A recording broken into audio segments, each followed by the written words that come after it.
Ai massimi livelli, caro bollette, rate dei mutui che crescono di mese in mese, 9 famiglie friulane su 10 tagliano i consumi e il 30% rinvierà le spese mediche, le associazioni dei consumatori, sarà un Natale austero. Da un controllo per un grammo di marijuana trovato un 18enne a Tolmezzo, la polizia è risalita a casa sua una serra per la produzione di cannabis, il padre del ragazzo, trovato in possesso di droga, è stato arrestato.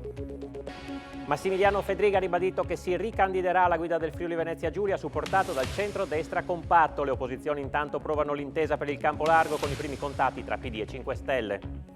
Partita la sperimentazione per la somministrazione dei vaccini nelle farmacie della regione, progetto pilota a Percoto di Pavia di Udine, dove oggi sono iniziate le prenotazioni, prime somministrazioni venerdì.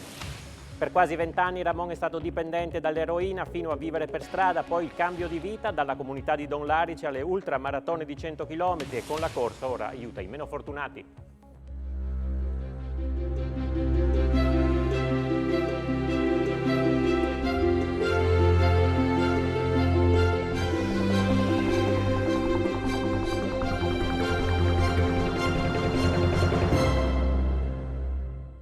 Buonasera e ben trovati a questa edizione del nostro telegiornale. Inflazione ai massimi livelli, caro bollette, mutui che crescono di mese in mese. Le famiglie friulane limitano all'osso le spese e il periodo natalizio alle porte rischia quest'anno di essere votato all'austerità. Sentiamo il servizio.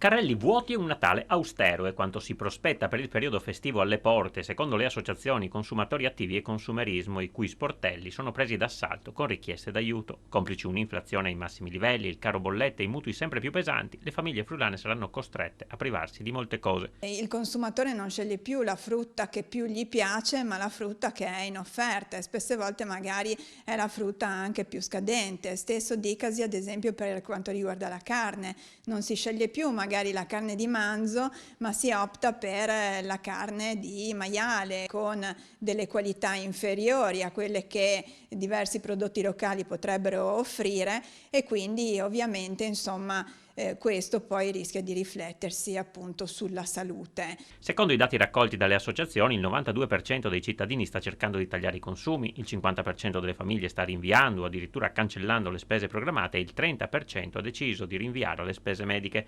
Una situazione che apre lo scenario a un default economico-sociale catastrofico. Purtroppo dovremo parlare di un Natale sottotono, assolutamente sottotono, con negozi sempre più vuoti e con persone che purtroppo passeranno le vacanze di Natale a fare i conti del proprio bilancio familiare per poter far quadrare ovviamente le entrate con le uscite. Mercati quasi deserti e pochi affari per gli ambulanti. Succede a Martignaco, dove si salvano solo coloro che vendono frutta e verdura, generi alimentari, anche se in maniera generale i prezzi sono aumentati. È una tendenza che riguarda tutti i paesi che ospitano i mercati settimanali, dove i volumi sono diminuiti anche del 70%.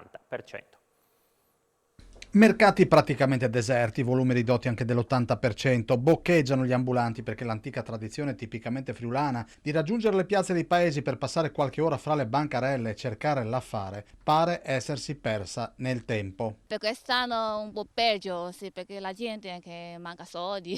Malissimo, una volta si può fare qualcosa, ma oggi come oggi è esaurita. Il calo di quant'è? Più del 70%, 80%. A parte che non comprano, ma proprio non c'è più la gente nei mercati, non esce perché uscendo si spende.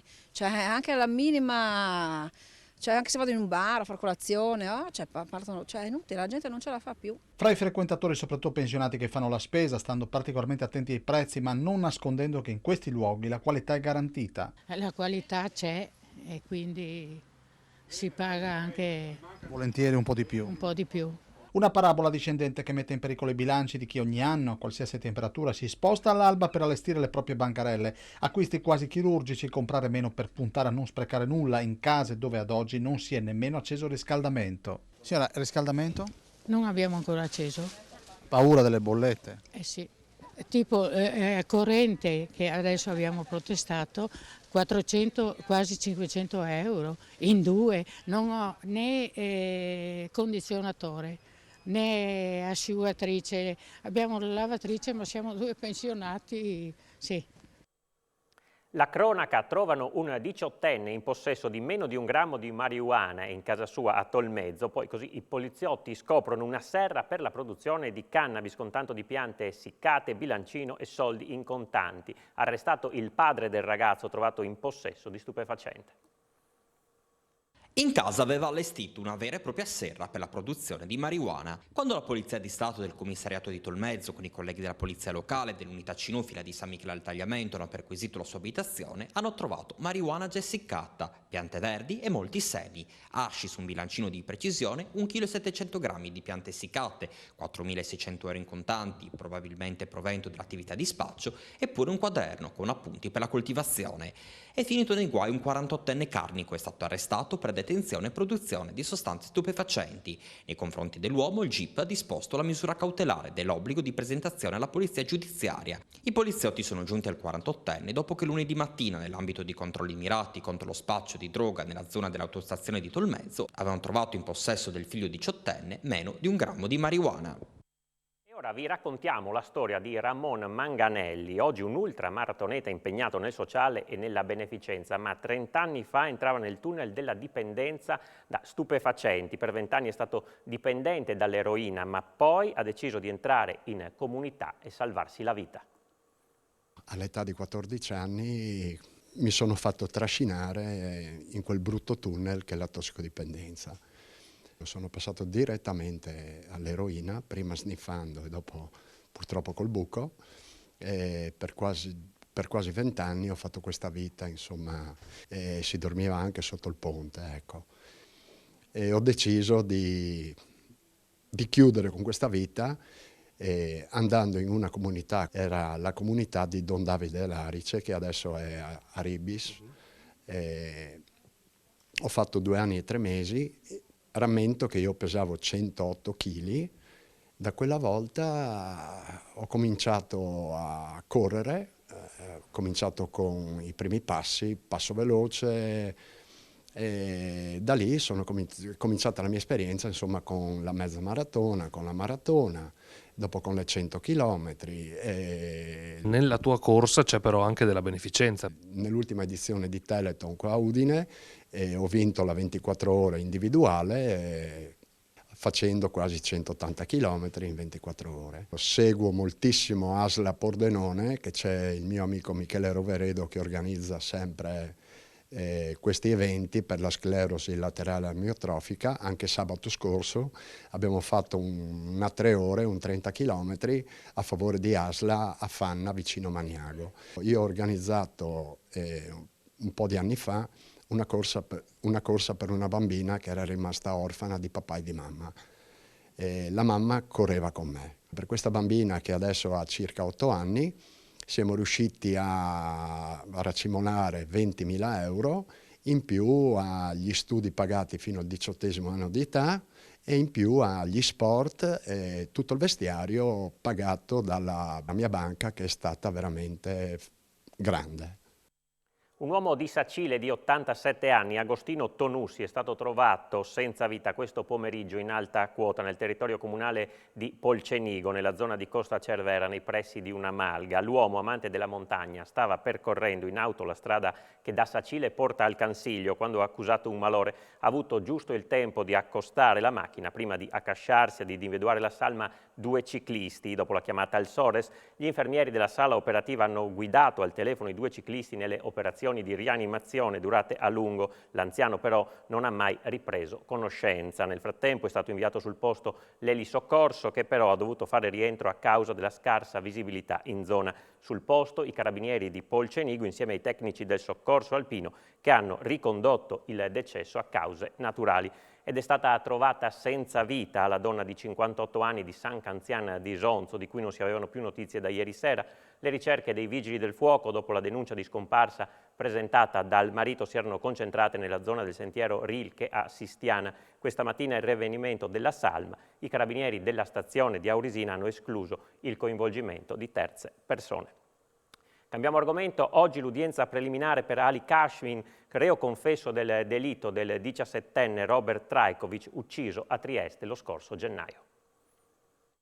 È stato rinviato a giudizio con l'accusa di omicidio volontario ma senza premeditazione. Ali Kashim, l'assassino di Robert Trajković. Tutto era successo nella notte tra il 7 e l'8 gennaio scorso, quando il 17enne di origine serba si era recato in un bed and breakfast di via Rittmeyer a Trieste per incontrare una ragazza. Ad attenderlo Kashim, il quale proprio con quella giovane aveva una storia che era ormai finita perché lei si era invaghita di Robert. I tre si conoscevano, quindi il 17enne non si era preoccupato nel vedere Ali sul portone, ma proprio Ali lo ha prima picchiato e poi soffocato con il laccio di una felpa. Il corpo di Trajković era stato ritrovato il giorno dopo e Kashim individuato poco dopo dai carabinieri, ai quali, dopo un lungo interrogatorio, ha confessato il delitto. In aula oggi anche i genitori, i 3 fratelli e i 2 nipoti dell'ucciso, che si sono costituiti parte civile chiedendo giustizia allo Stato italiano. Il giudice per l'udienza preliminare Manila Salvà ha accolto la richiesta del PM Lucia Baldovin e la prima udienza del processo penale si svolgerà in corte d'assise il 31 gennaio. Oltre ad omicidio volontario c'è l'aggravante dei futili motivi e per questo potrebbe anche arrivare la richiesta di ergastolo. Ancora a cronaca, stava svolgendo alcuni lavori domestici con una sega circolare quando probabilmente a causa di un momento di distrazione si è provocato profonde ferite alle dita di una mano, vittima dell'infortunio. Avvenuto nel pomeriggio di oggi a Pavia di Udine, un uomo di 50 anni, una volta ricevute le prime cure sul posto, è stato condotto con l'ambulanza all'ospedale di Udine per essere sottoposto ad un intervento chirurgico. Raffica di furti nel Cividalese, numerose le abitazioni visitate negli ultimi giorni dai ladri, i più colpiti sono i comuni di Cividale, Premariacco e Moimacco. Nell'Udinese invece preso di mira il comune di Povoletto. Qui il sindaco Giuliano Castenetto, dopo aver raccolto i timori dei cittadini, ha scritto al questore di Udine e al dirigente del commissariato di polizia di Cividale per chiedere che vengano predisposti maggiori controlli da parte delle forze dell'ordine. Siamo alla politica, all'autonomia differenziata. Oggi si è svolto l'incontro nella conferenza delle regioni con il ministro per gli affari regionali Roberto Calderoli. Sul tavolo la bozza del provvedimento con l'esponente dell'esecutivo Meloni che ha condiviso con i governatori il tutto. La norma potrebbe essere approvata entro il 2023. Come regioni, ha detto il presidente della conferenza, Massimiliano Fedriga, faremo delle proposte e daremo il nostro contributo per migliorarla insieme. Fedriga ha ringraziato Calderoli per la sensibilità istituzionale avvenuta nell'anticipare alla conferenza delle regioni la bozza del provvedimento sull'autonomia differenziata, ma anche per il franco confronto sugli importanti temi connessi alla prossima legge di bilancio. È fondamentale una forte collaborazione istituzionale per superare le principali emergenze economiche e sociali, ha sottolineato Fedriga. La salvaguardia di molti servizi a cittadini e imprese è infatti strettamente legata agli equilibri dei bilanci regionali. Calderoli, aggiunge Fedriga, ha comunque rassicurato sulla volontà del governo di continuare nel solco della leale collaborazione istituzionale. Con questo spirito studieremo la proposta di disegno di legge per l'attuazione dell'autonomia differenziata. Sul fronte politico, oggi il presidente Fedriga, intervenendo alla trasmissione radiofonica Un giorno da pecora, ha confermato che si candiderà alle prossime elezioni regionali in Friuli Venezia Giulia. Nel centrodestra ha affermato: mi hanno già dichiarato tutti l'appoggio, anche Berlusconi, sarò il candidato unitario di tutte le forze politiche, farò il bis, ha concluso, se la gente mi voterà. E intanto inizia il risico nelle opposizioni proprio in vista delle elezioni regionali del prossimo anno. Oggi una lunga serie di incontri per avviare una trattativa.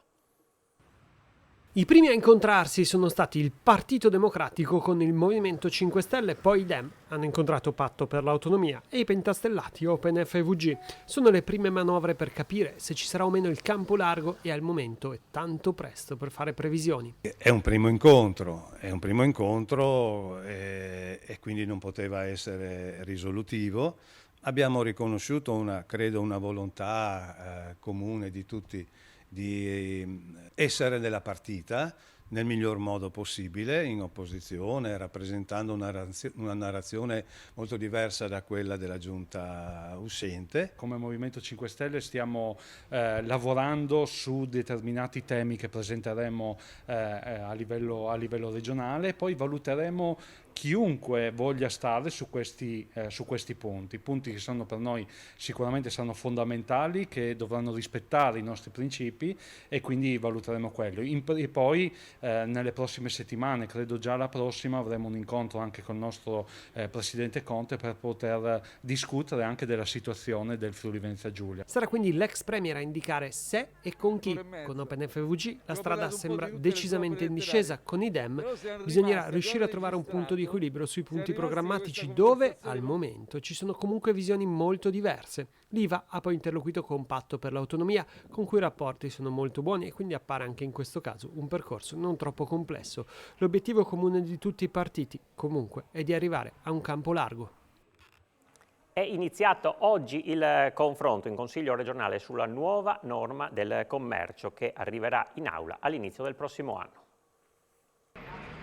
La riforma del commercio sarà una partita che giocherà la prossima legislatura. Oggi nella seconda commissione del Consiglio regionale è arrivato un primo intervento per semplificare e apportare dei piccoli correttivi. La vera riforma della legge sul commercio vedrà la luce la prossima legislatura, quindi un'attualizzazione, una semplificazione, un intervento comunque importante, ma pur sempre un restyling della normativa attuale. Molto critiche le opposizioni che chiedevano la riforma da 4 anni. Aspetteremo ancora almeno un anno e questo è difficile da capire. Mi tengo così in maniera, andiamo verso il Natale, quindi bisogna essere buoni. Ho dei dubbi rispetto alla partita legata al commercio ambulante, poi individuare tutta una serie di nuove attività tipo gli home restaurant, cose di questo tipo.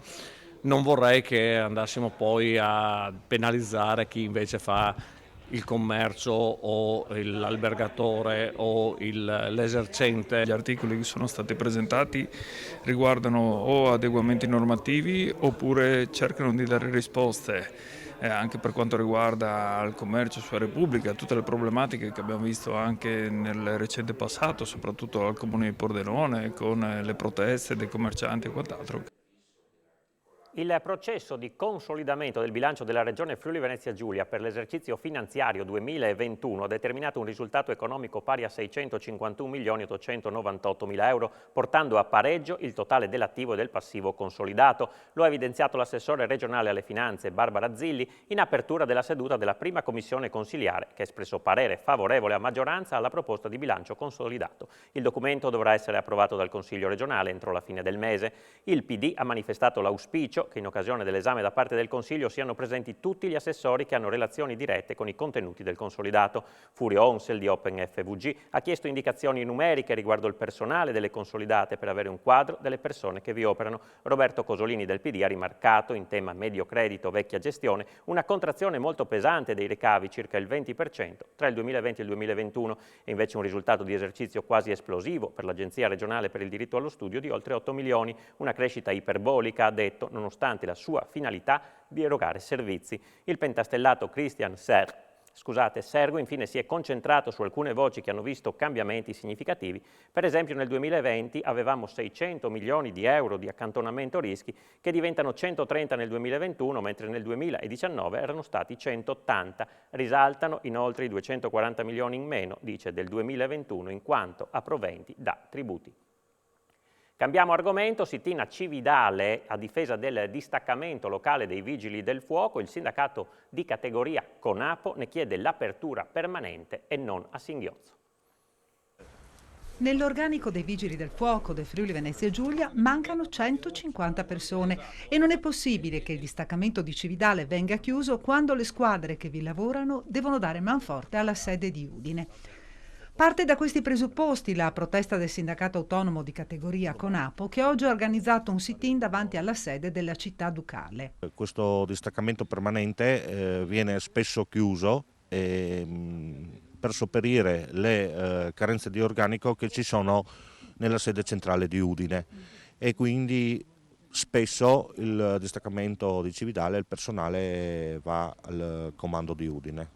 Gli incendi che hanno colpito il Friuli Venezia Giulia l'estate scorsa devono far riflettere sul nostro ruolo, ha detto ancora il segretario Conapo, e sui rischi che corriamo quotidianamente. Ma nonostante abbiamo dichiarato lo stato d'agitazione da diverso tempo, non ci sono state risposte. Oggi abbiamo lasciato un messaggio per dire che con qualsiasi strumento ci aiutino a riportare il distaccamento di Cividale all'apertura di 24 ore e 365 giorni all'anno. Anche i numeri del comando provinciale dei Vigili del Fuoco di Pordenone non sono confortanti. All'appello mancano soprattutto 30 capi squadra, ma entro fine anno ne arriveranno soltanto 7. A Pordenone, nei distaccamenti di Maniago, San Vito e Spilimbergo, mancano 30 capisquadra, anche se, come garantito dal comandante provinciale dei Vigili del Fuoco Giovanni Greco, entro fine anno arriveranno i rinforzi. Si sta svolgendo un concorso proprio in questo momento che terminerà a fine mese e quindi avremo i nuovi capisquadre, quindi che un po' andranno a colmare quei voti che diventavano un po' adesso difficoltosi dal punto di vista operativo gestire il soccorso, però stiamo provvedendo anche su questa strada a rimpinguare l'organico. Tuttavia il gap resta negativo, i capisquadra che mancano all'appello sono 30, quelli che prenderanno servizio saranno 7.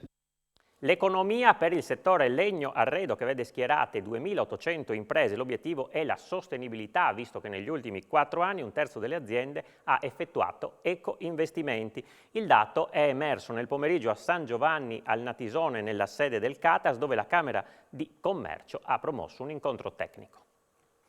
Questo è un servizio di sostenibilità, di accesso alla sostenibilità che è firmato da voi. Il CATAS in questo ultimo anno e mezzo si è concentrato nel mettere a punto un nuovo servizio che potesse essere la risposta a quelle aziende che volevano misurare l'impatto ambientale del proprio prodotto.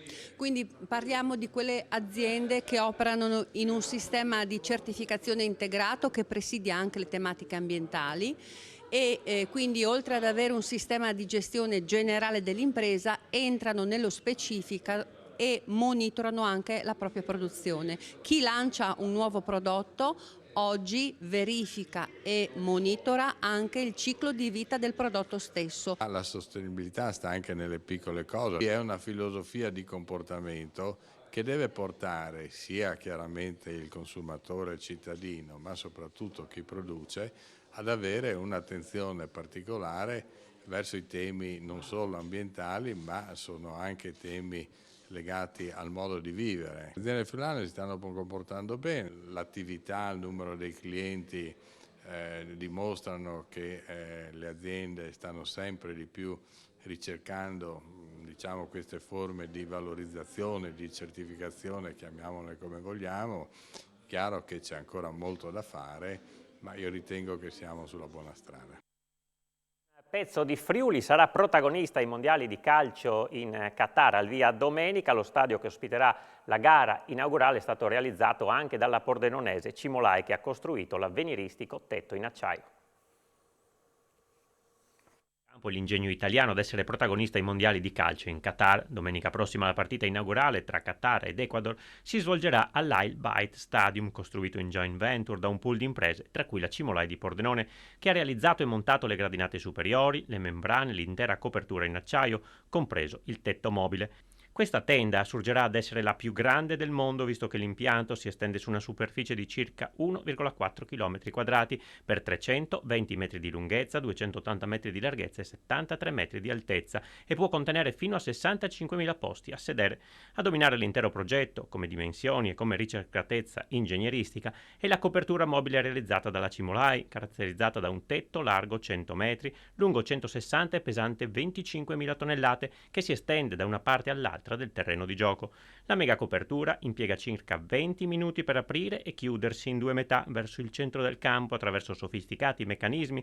Per costruire l'intera struttura, la Cimolai ha impiegato oltre 30.000 tonnellate di acciaio, realizzando tubi di diametro variabile fino a 813 mm negli stabilimenti di San Giorgio di Nogaro, Monfalcone, Polcenigue e Roveredo in Piano. Nei 5 anni di lavoro in Qatar, Cimolai ha coinvolto 450 persone tra ingegneri, supervisori e tecnici specializzati, impiegati nelle varie fasi di trasformazione, montaggio e completamento dell'opera. Nuovo incontro oggi a Roma sul futuro di Varsila. Un tavolo fiume sul possibile futuro dello stabilimento produttivo Varsila di San Dorligo è andato in scena oggi a Roma al Ministero dello Sviluppo Economico. Alla presenza della Regione, della D. Michele Cafagna e dei sindacati, il capo di gabinetto Federico Ekberg ha confermato che è in corso la trattativa con 3 soggetti interessati al sito, una fase molto embrionale e non tutti collegati al mondo della nautica. All'azienda è stato chiesto di aspettare almeno fino alla concretizzazione di una delle offerte. Cafagna, dopo la complessa gestione della trattativa in estate, ha spiegato la volontà di un confronto confronto su basi diverse, confermando però la volontà di procedere con la dismissione di parte della linea produttiva, circa 1000 posti di lavoro diretti e indiretti, mantenendo però il service e la ricerca e sviluppo in Italia. Wärtsilä ha inoltre specificato di avere 5 manifestazioni di interesse e 3 interlocuzioni per la cessione del ramo d'azienda, senza però la piena garanzia occupazionale. La richiesta al Ministero è di sottoscrivere un accordo con la conferma della produzione fino a giugno. Il sindacato USB ha rigettato la proposta. L'aeroporto di Trieste, che in settimana ha annunciato nuove destinazioni, è sempre più strategico per convogliare turisti in Friuli Venezia Giulia e punta a toccare quota 1 milione di passeggeri nel 2023. Di questo si parlerà nel corso di Economai FVG, in onda stasera alle 21. In studio l'amministratore delegato di Trieste Airport Marco Consalvo, il vicepresidente di Federalberghi Udine Enrico Guerin e Federica Di Minin dell'agenzia di viaggi Turismo 85. Parliamo ora della pandemia. Sono 5 i morti con Covid registrati oggi in Friuli Venezia Giulia. Si tratta di 4 persone di Udine e 1 di Pordenone, ma 3 di questi decessi, come precisa la Direzione Centrale Salute della Regione, sono avvenuti nelle settimane precedenti. Quanto ai nuovi contagi, su un totale di 4.587 test e tamponi sono state riscontrate 833 positività. Le persone attualmente ricoverate in terapia intensiva sono 6, mentre i pazienti ospedalizzati in altri reparti sono 184. Vaccini in farmacia. La sperimentazione è partita da Percoto di Pavia di Udine. Nell'attività del dottor Pancino sono state aperte oggi le prenotazioni, prime somministrazioni venerdì prossimo. Il test proseguirà in altre 9 farmacie della regione, destinate di fatto a trasformarsi in mini hub vaccinali. Oggi l'apertura delle prenotazioni, venerdì prossimo l'avvio effettivo del servizio. Dopo il via libera della Giunta regionale alla somministrazione in farmacia di vaccini contro il Covid e anti-influenzale, è partita ufficialmente la sperimentazione a Percoto di Pavia di Udine. A fare da apripista è la farmacia Pancino, alla quale a distanza di una settimana ne seguiranno altre 9, 3 in provincia di Udine, 2 a Gorizia, 2 a Pordenone e 2 a Trieste.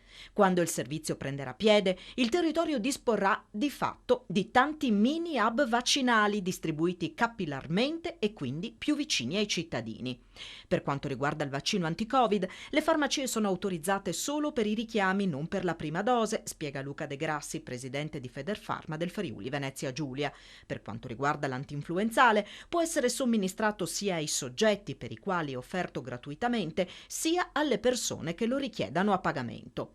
Partiamo con numeri contingentati, spiega da Percoto il dottor Claudio Luigi Pancino, perché dobbiamo essere certi che tutto funzioni per il meglio, a cominciare dalla registrazione dei dati. Sto lavorando a questa operazione ormai da 1 anno e mezzo, spiega. È complessa e delicata perché coinvolge numerosi soggetti. Stiamo mettendo tutto a punto nei minimi dettagli. Alla farmacia di Percoto venerdì 25 novembre saranno somministrati 6 vaccini. Se le prenotazioni saranno di più, spiega, procederemo a multipli di 6 perché ogni flacone contiene 6 dosi e una volta aperto va consumato tutto. Questo per quanto riguarda il Covid. Funzionerà come nei grandi hub. Si partirà dall'anamnesi con la compilazione dei documenti, si procederà alla somministrazione del vaccino, al termine della quale la persona dovrà restare in osservazione per 15 minuti. L'organizzazione è complessa, precisa De Grassi di Federfarma, perché ogni attività deve strutturarsi sul fronte degli spazi e del personale, ma contiamo che dopo la sperimentazione saranno tante le farmacie aderenti, anche perché ritengo che questa nuova attività segnerà il futuro delle farmacie sul fronte dei servizi. I nonni vigile del comune di Udine sono stati premiati da Arriva Udine con un abbonamento omaggio per gli autobus urbani, un modo, ha spiegato l'assessore Ciani, per premiare chi dona il suo tempo alla comunità. I nonni vigile, ovvero coloro che affiancano la polizia locale nell'aumentare la sicurezza per genitori e bambini all'entrata e all'uscita dalle scuole, potranno viaggiare gratuitamente sui mezzi pubblici cittadini. Arriva Udine, in accordo con il comune, li ha infatti premiati per il loro impegno civico con un abbonamento pluriennale. Un duplice ringraziamento da parte del Comune, innanzitutto ovviamente nei confronti di questi volontari che tutti i giorni, a prescindere dalle condizioni atmosferiche, vanno garantire la sicurezza dei bambini che arrivano ed escono dalle nostre scuole, e ovviamente un grazie ad Arriva Udine che ha accolto il nostro invito di premiare questi volontari attraverso questo abbonamento che certamente li agevolerà nel garantire questa straordinaria attività. La funzione sociale dei nonni in generale è già una funzione molto importante a livello sociale, ripeto, per ogni famiglia, ancor più quando queste persone si mettono a disposizione anche della collettività. Da quando sono diventato nonno, la mia preoccupazione ogni volta che con i miei nipotini mi trovo in strada è proprio quello di avere una sicurezza, e quindi quando ho letto del bando fatto dal comune ho detto ci devo andare. La protezione civile ci ha dato la possibilità di fare dei corsi, e questo ho fatto anche il corso di nonno vigile. Sono 23 anni che ero con la protezione civile. Dopo, anche quando lavoravo, facevo sempre la sicurezza negli ambienti, nelle officine, eccetera, eccetera, e dunque un volontariato anche quello. Sono compiti molto nobili, secondo me, e ci permettono di fare una vita sana. È tutto per questa edizione, grazie per essere stati con noi. A seguire il nostro TG sportivo e poi il meteo. Buona serata a tutti.